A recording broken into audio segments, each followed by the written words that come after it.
Hello दोस्तों, मैं OP Verma complete education में आपका स्वागत करता हूं। दोस्तों, इस वीडियो में हम लेकर आए हैं तत्सम और तद्भव, जो कि किसी भी परीक्षाओं के दृष्टिकोण से बहुत बहुत इंपॉर्टेंट है। चलिए दोस्तों, शुरू करते हैं इस वीडियो में तत्सम और तद्भव। और हाँ दोस्तों, वीडियो शुरू करने से पहले आप लोग मेरे चैनल को सब्सक्राइब कर दीजिएगा और बेल आइकन का घंटी दबा दीजिएगा, ताकि हम जो भी वीडियो अपलोड करें उसका नोटिफिकेशन आप लोगों के पास पहुंच जाए। तो आइए दोस्तों, देखते हैं इस वीडियो में तत्सम और तद्भव। दोस्तों, इस टॉपिक को शुरू करने से पहले आप लोग एक बात ध्यान दीजिएगा। देखिए, तत्सम और तद्भव जो शब्द होते हैं उसको पहचानना अगर हम याद करके पहचाने तो थोड़ा मुश्किल हो जाता है, क्योंकि जो परीक्षाओं में क्वेश्चन आते हैं वो यहाँ से कम 1-2 क्वेश्चन आराम से मिल जाते हैं।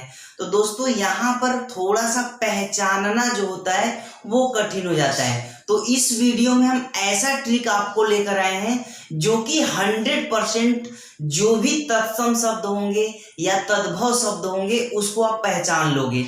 और वो ट्रिक दोस्तों नहीं है, वो आपके हिंदी व्याकरण में सब कुछ दिया है, लेकिन उसको हम लोग पढ़ते नहीं है उस तरीके से, इसलिए हम लोगों को पता नहीं चलता है। लेकिन यहाँ पर हम आप लोगों को उस तरीके से बताएंगे कि आपको 100% तत्सम और तद्भव के जो सारे कॉन्सेप्ट है वो क्लियर हो जाएंगे और बड़े आसानी से 500 शब्दों को, कम से कम 500,000 शब्दों को आप बड़े आसानी से पहचान सकते हो कि ये शब्द तत्सम है और ये शब्द तद्भव है। तो आइए दोस्तों, सबसे पहले हम तत्सम का परिभाषा देखते हैं। देखिए, तत्सम किसे कहते हैं, ध्यान से समझिएगा। तत्सम शब्द किसे कहते हैं? देखिए, तत्सम शब्द 2 शब्दों से मिलकर बना है, जिसमें पहला शब्द तत् है और दूसरा सम। तो जिसका अर्थ है, यानी तत् का अर्थ होता है उसके और सम का अर्थ होता है समान, अर्थात उसके समान। किसके समान? किसके समान भाई? संस्कृत के समान। बात समझ में आ गया?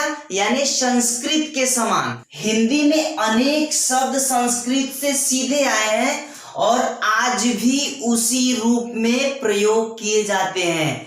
अतः हम कह सकते हैं कि संस्कृत के ऐसे शब्द जिसे हम ज्यों का त्यों प्रयोग में लाते हैं तत्सम शब्द कहलाते हैं। इसका मतलब ये हुआ कि जो भी संस्कृत के शब्द होते हैं, अगर उसको हम ज्यों का त्यों हिंदी भाषा में प्रयोग करते हैं तो वही के वही शब्द क्या कहलाएंगे?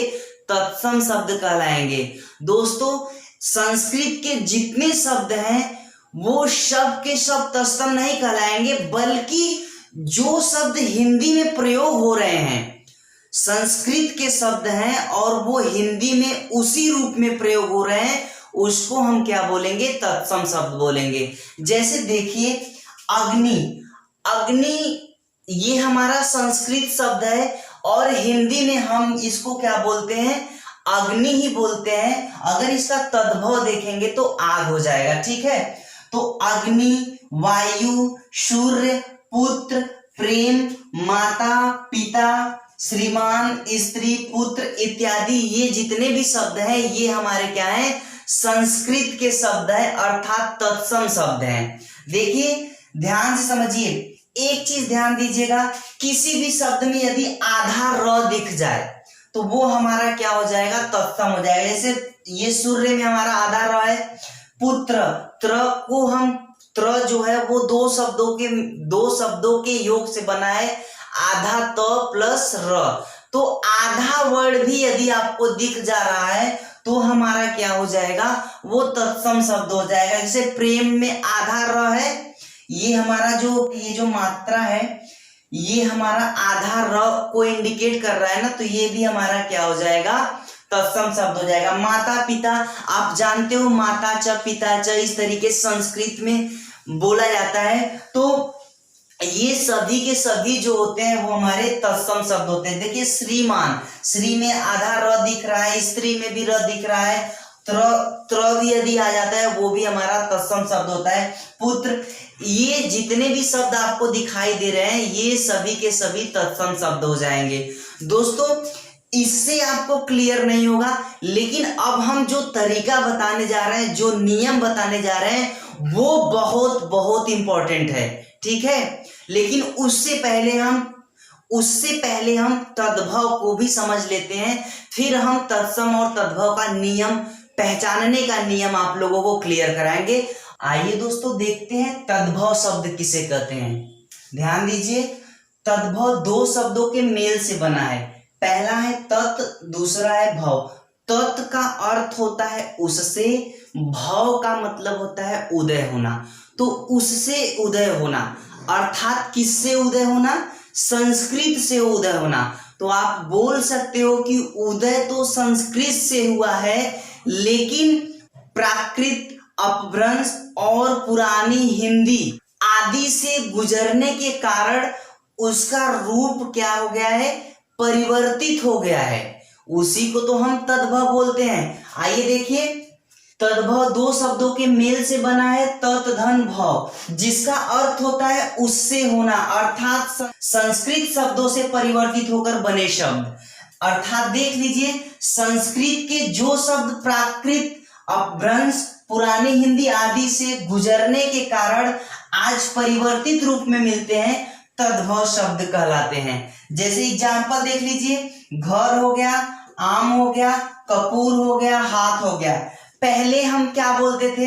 पहले घर को जो है गृह बोला जाता था, तो गृह रहेगा तो तत्सम और घर रहेगा तो तद्भव। आम को पहले क्या बोला जाता था? यानी पहले क्या, आज भी संस्कृत में उसको आम्र के नाम से जाना जाता है।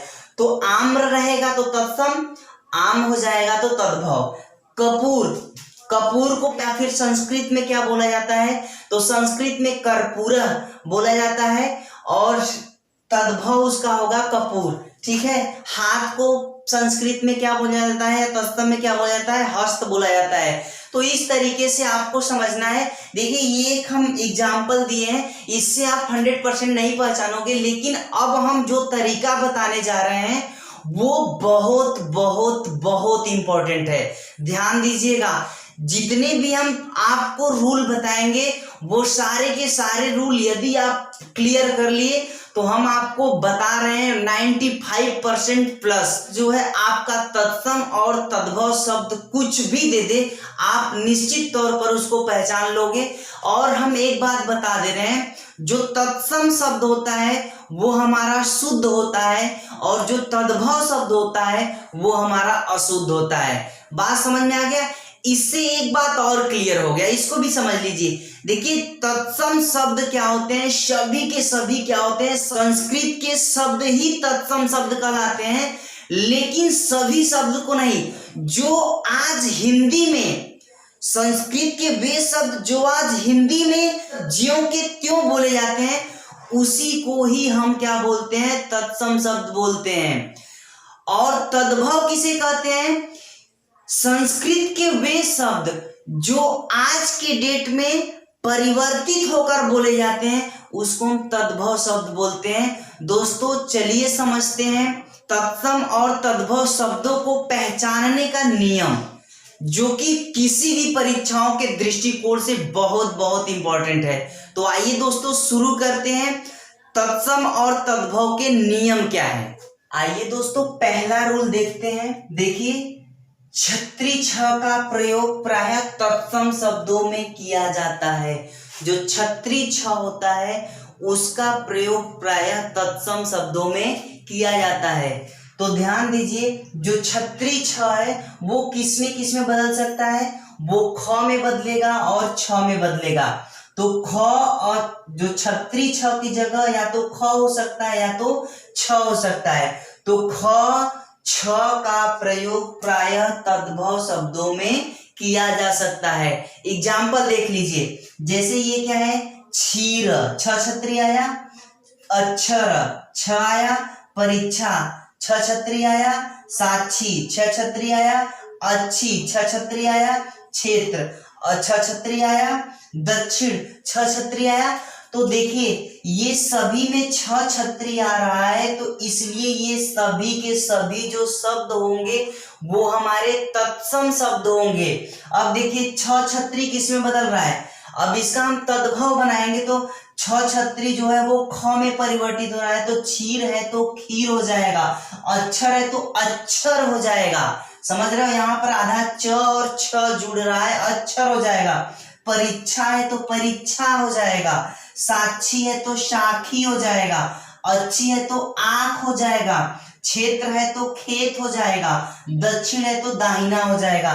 देखिए ये छत्री छ या तो ख में बदल रहा है या तो छ में बदल रहा है, तो जहां जहां पर छत्री छ है वहां वहां पर ये या तो ख में बदला है या फिर छ छाता में बदला है। देखिए इसमें छा है तो इसमें छा है, इसमें छा साक्षी में छ छत्री है तो ये हमारा ख में कन्वर्ट हुआ है। इस तरीके से आपको समझना है। आगे देखिए यहाँ पर क्या है, मच्छिका, मच्छिका है तो ये छ जो है क्या हो जाएगा, किस में बदल जाएगा, ख में बदल जाएगा, मक्खी हो जाएगा। मच्छर है तो ये छत्री छ क्या हो जाएगा, ख में बदल जाएगा तो मक्खन हो जाएगा। अक्षत है तो ये हमारा अक्षत हो जाएगा। अक्षोभ है तो अछोह हो जाएगा। अछोट है तो अखरोट हो जाएगा। नक्षत्र है तो नखत हो जाएगा। भिक्षा है तो भीख हो जाएगा। इस तरीके से आपको समझना है दोस्तों। ये जो हमारा रूल है ये बहुत बहुत इंपॉर्टेंट है, आप इसको देख लीजिएगा, अच्छे से समझ लीजिएगा। हम दूसरे रूल पर चलते हैं। आइए दोस्तों देखते हैं दूसरा नियम। देखिए व का प्रयोग प्रायः तत्सम शब्दों में किया जाता है और ब का प्रयोग प्रायः तद्भव शब्दों में किया जाता है। बात समझ में आ गया। देखिए तत्सम में देखिए जैसे वणिक हो गया वो आया ना, वर्षा हो गया वो आया, वक हो गया वो आया, वर यात्रा, विवाह, वर्ष, वारिद, इन सभी वर्णों में सभी शब्दों में क्या है, वो आ रहा है। और ये जो व है वो जब उसका तद्भव बनाया जा रहा है तो वो किस में बदल रहा है, वो जो है वो ब में कन्वर्ट हो जा रहा है। तो वणिक का क्या हो रहा है, बनिया हो रहा है। वर्षा का क्या हो रहा है, बरसात हो रहा है। वकह का क्या हो रहा है, बगुला हो रहा है। वर यात्रा का बारात हो रहा है। विवाह का ब्याह हो रहा है। वर्ष का बरस हो रहा है। वारिद का बादल हो रहा है। देखिए वानर का बंदर या बानर हो रहा है। विद्युत का बिजली हो रहा है। उद्वर्तन का उबटन होता है। वत्स का बच्चा होता है। वधु का बहू होता है। द्विवेदी का दुबे होता है और वाराणसी का बनारस होता है। तो जो व है वो किस में बदल रहा है, वो ब में बदल रहा है। तो यदि किसी शब्द में व आ जाए तो वो हमारा तत्सम शब्द कहलाएगा, और जब उसका हम तद्भव शब्द बनाएंगे तो वह जो है वो ब में कन्वर्ट हो जाएगा। दोस्तों ये हमारा दूसरा रूल था। आइए देखते हैं नेक्स्ट रूल। आइए दोस्तों देखते हैं ये हमारा तीसरा रूल है। देखिए सलीफा श का प्रयोग प्रायः तत्सम शब्दों में किया जाता है और ये छोटा स का प्रयोग प्रायः तद्भव शब्दों में किया जाता है। जैसे एग्जाम्पल में देख लीजिए, श्यामल में आधा बड़ा श है, शकु में बड़ा सा है, शुंड में बड़ा सा है, स्वसुर में बड़ा सा है, दर्शन में बड़ा सा है, आदर्श और श्वेत। देखिए इन सभी में क्या है, बड़ा श आपको दिखाई दे रहा है। ये जो सभी शब्द आपको दिखाई दे रहे हैं, श्यामल, शकु, शुंड, स्वसुर, दर्शन, आदर्श, श्वेत, इन सभी शब्दों में क्या है, बड़ा श का प्रयोग हो रहा है। और ये जो बड़ा स है वो छोटे स के रूप में कन्वर्ट हो रहा है। देखिए श्यामल का सांवला हो जाएगा, शकु का सुगा हो जाएगा, शुंड का सूर हो जाएगा, स्वसुर का ससुर हो जाएगा, दर्शन का दर्शन हो जाएगा, आदर्श का आरसी हो जाएगा, श्वेत का सफेद हो जाएगा, आशीष का आशीष हो जाएगा, प्राश्विन का पसीना हो जाएगा, श्रावण का सावन हो जाएगा, शब्द का शब्द हो जाएगा, राशि का रास हो जाएगा, शकुन का सगुन हो जाएगा, सत का क्या हो जाएगा, शव हो जाएगा। दोस्तों इस तरीके से आपको क्या, बस इस रूल में आपको एक बात ध्यान रखना है, जो बड़ा श आपको दिखाई देगा किसी भी शब्द में तो वो हमारा तत्सम शब्द होगा, और जब छोटा सा आपको दिखाई देगा तो वो हमारा तद्भव होगा। तो दोस्तों जो बड़ा श हो रहा है वो कन्वर्ट होके किस में जा रहा है, छोटा स के रूप में प्रयोग हो रहा है।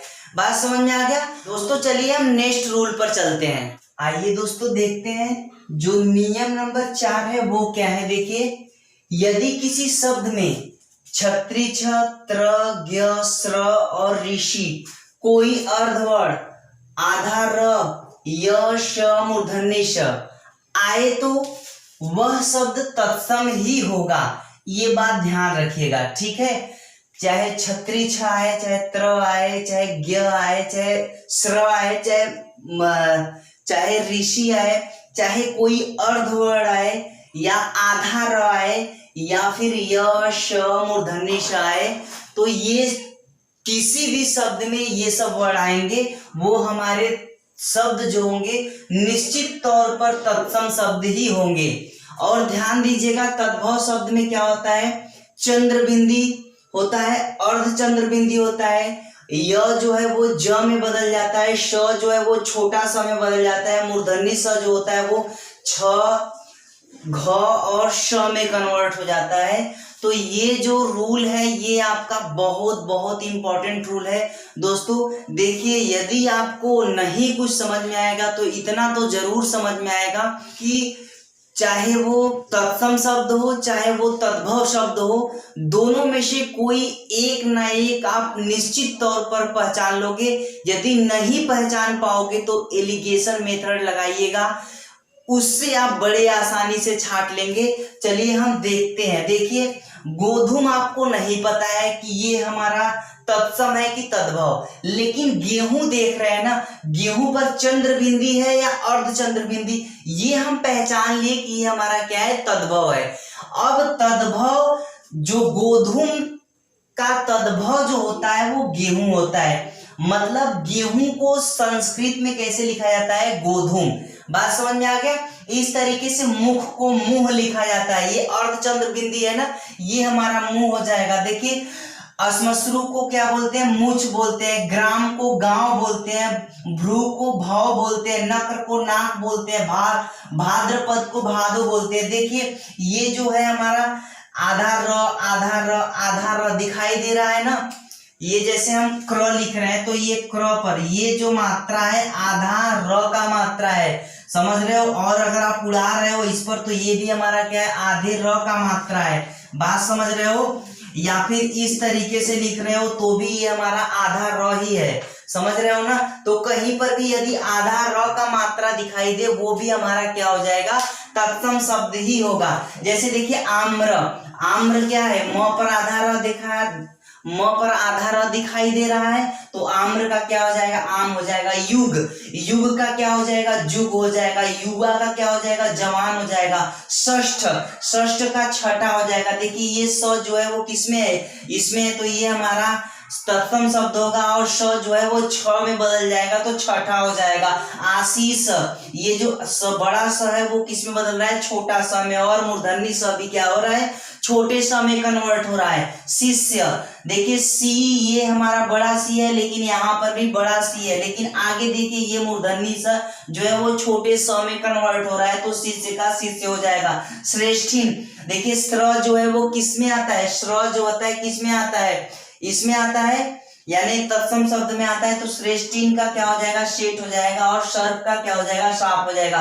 सर्प यानी इसमें आधा र उड़ा है, साप में एकदम क्लियर हो जा रहा है चंद्रबिंदी। एक बात ध्यान दीजिएगा, चंद्रबिंदी हो अर्धचंद्रबिंदी हो वो सभी के सभी किस में जाएंगे, तद्भव में जाएंगे। एक बिंदी होगा, जैसे बिंदी देते हैं किसी वर्ड पर हम क्या करते हैं, जैसे हमको कौन लिखना पड़े तो इस तरीके से यदि हम बिंदी दे रहे हैं तो ये कहीं ना कहीं ज्यादातर आपके तत्सम शब्द में आएंगे। यानी कि कहने का मतलब है किसी भी वर्ड पर यदि ये बिंदी है तो वो हमारे तत्सम शब्द होंगे, लेकिन ये 100% सर्टिफाइड नहीं है, ठीक है। इसमें 90% तत्सम मिल जाएंगे लेकिन 10% क्या रहते हैं, अपवाद रहते हैं, वो तद्भव में भी चले जाएंगे। लेकिन जितना रूल हम आपको बताए हैं, अगर ये रूल आप क्लियर कर ले रहे हो तो निश्चित तौर पर तत्सम और तद्भव में आप 100% क्वेश्चन कर लोगे। देखिए, किसी भी टॉपिक में कोई 100% सर्टिफाइड नहीं रहता है, लगभग 95% एकदम आप लोगों का क्लियर हो जाएगा। 5% जो रहेगा वो जीवन में कभी कंफर्म नहीं होगा। इस बात को ध्यान रखिएगा। ये हम इसलिए नहीं कह रहे हैं, आप चाहे जितना भी पढ़िए, लेकिन सभी शब्दों को आप नहीं पहचान सकते। बात समझ रहे हो? लेकिन ज्यादा से ज्यादा शब्दों को आप पहचान सकते हो। बात समझ में आ गया? और हाँ दोस्तों, एक चीज और ध्यान दीजिएगा, संस्कृत के कुछ ऐसे शब्द होते हैं जो हिंदी में ज्यों का त्यों प्रयोग किए जाते हैं। जैसे ज्येष्ठ, ज्येष्ठ को देखिए, ज्येष्ठ यानी विसर्ग लगा रहता है संस्कृत में, और ज्येष्ठ को हम क्या बोलेंगे? ज्येष्ठ बोलेंगे। कर्पूरः, कर्पूरः को हम कर्पूर हिंदी में बोलते हैं। बात समझ रहे हो? तो ये जो शब्द है ये आपको पहचान मिल जाएगी, बस उसमें से क्या होता है, विसर्ग को हटा दिया जाता है। बात समझ में आ गया दोस्तों? जितना हम आप लोगों को टॉपिक बताए हैं, रूल बताए हैं, इसमें ये बहुत बहुत इंपॉर्टेंट है। बस आप इतना क्लियर कर लीजिए, तत्सम और तद्भव के सारे क्वेश्चन कंफर्म कर लोगे। तो दोस्तों, आई होप, मैं आशा करता हूं कि ये वीडियो आप लोगों को पसंद आया होगा। और हाँ दोस्तों, यदि वीडियो पसंद आए तो प्लीज वीडियो को लाइक कर दीजिएगा और शेयर कर दीजिएगा। ऐसे ही मैथमेटिक्स, हिंदी और रीजनिंग का कंप्लीट वीडियो देखने के लिए आप लोग मेरे चैनल को सब्सक्राइब कर दीजिएगा। और हाँ दोस्तों, यदि वीडियो में कोई त्रुटि है, कमी है, तो आप लोग प्लीज कमेंट बॉक्स में कमेंट जरूर कीजिएगा। धन्यवाद दोस्तों।